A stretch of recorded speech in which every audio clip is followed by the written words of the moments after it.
Coucou les amis, c'est Dior. Je reprends aujourd'hui les podcasts. Nous sommes le 4 avril 2018. J'espère que vous m'entendez bien. Et je ne vous dirai pas aujourd'hui pourquoi je reprends les podcasts, mais je vais essayer de m'y tenir. Je me le promets. Pourquoi est-ce que j'ai envie d'enregistrer des audios pour vous? Parce que j'ai envie de partager. Je pense qu'il est temps vraiment de partager. Je ne sais pas pour vous, je ne sais même pas si j'ai vraiment énormément de choses à vous apprendre, à vous transmettre, mais le peu que j'ai, je me dis qu'il faut que je le partage.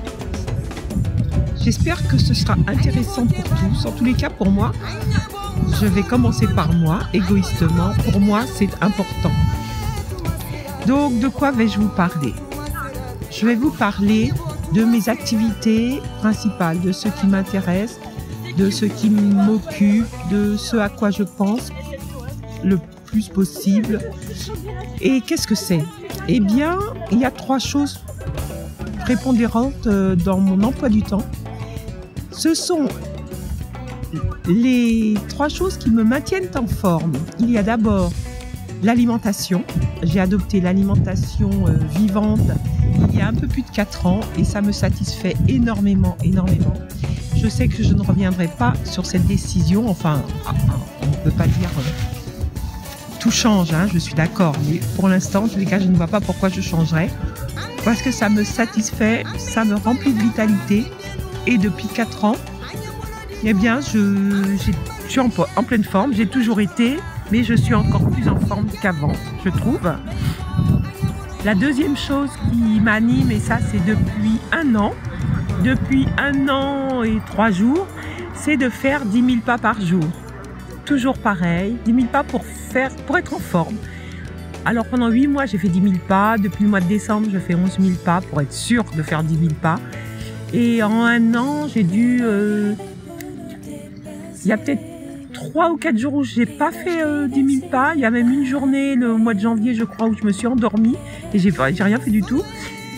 Mais à part ça, exceptionnellement, je fais 10 000 pas minimum par jour, c'est-à-dire environ 7 km, plus ou moins 7 km, 7 km et un peu plus.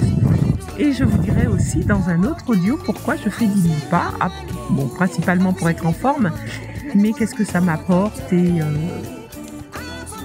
quelle est la raison principale? Enfin, la raison principale, c'est que je veux rester en forme.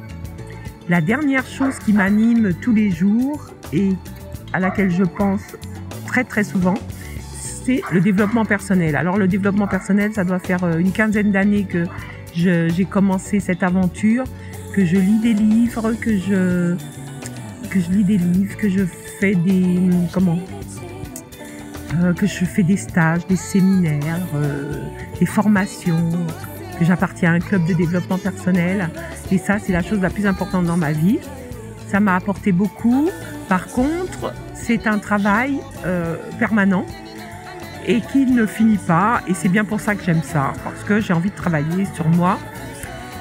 Et maintenant, mes amis, je vous pose la question. Et vous, est-ce que vous êtes passionnés d'une activité physique, d'une façon de vivre ou de vous nourrir, de développement personnel ou d'autres choses? Qu'est-ce qui vous anime? Pour ceux qui ne me connaissent pas, il faut savoir que je suis grand-mère depuis des années. Depuis l'aîné de mes petits-enfants a bientôt 17 ans, que je me sens en forme, que je pense que c'est une des plus belles périodes de ma vie. Et ça semble bizarre pour beaucoup, je pense, mais c'est vraiment ce que j'ai découvert. Et j'aimerais vous faire découvrir ça. Quelle est cette période de la seniorité qui permet de se sentir bien, de se sentir même mieux dans beaucoup de domaines. Et j'aimerais vous partager ça. Et j'aimerais que vous partagiez avec moi. J'aimerais vous transmettre cette joie de la découverte de cet âge. Je m'adresse aussi aux plus jeunes, parce qu'ils peuvent préparer ça bien avant, en sachant qu'en se maintenant en forme et en ayant un certain état d'esprit, c'est une magnifique période.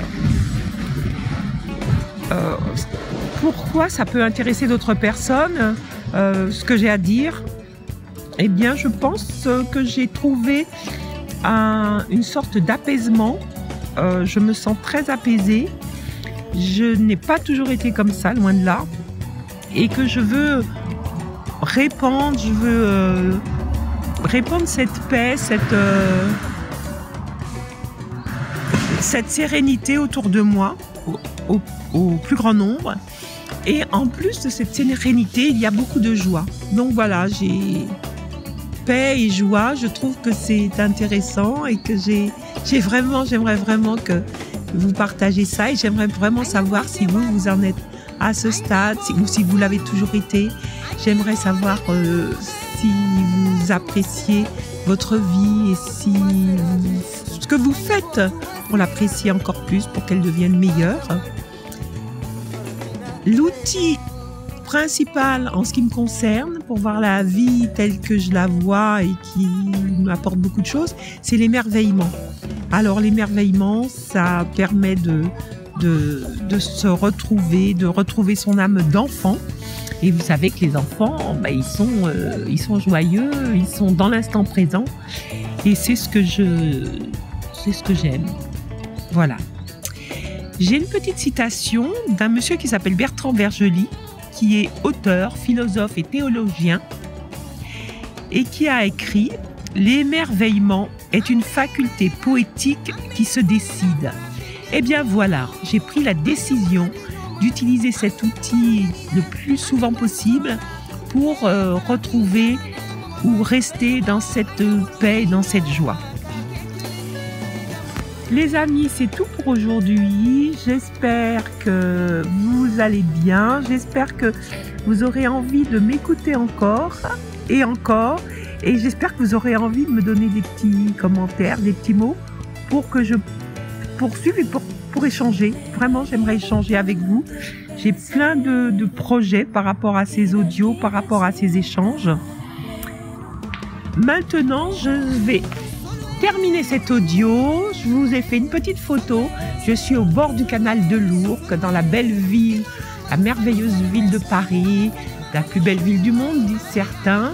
Et je viens de lire une petite affiche qui prouve que ça a beau être une belle ville, il se passe des choses qui ne sont pas formidables.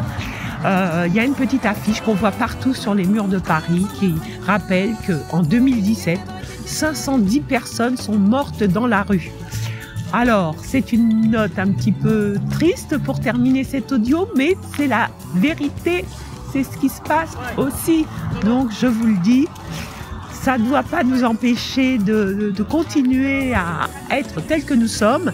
Par contre, ça peut nous amener à réfléchir, à se poser la question et à se dire, ici, dans un des pays les plus riches du monde, comment se fait-il que 510 personnes puissent mourir dans la rue ? Je vous fais des big bisous à tous et je vous dis à très très bientôt. Au revoir les amis.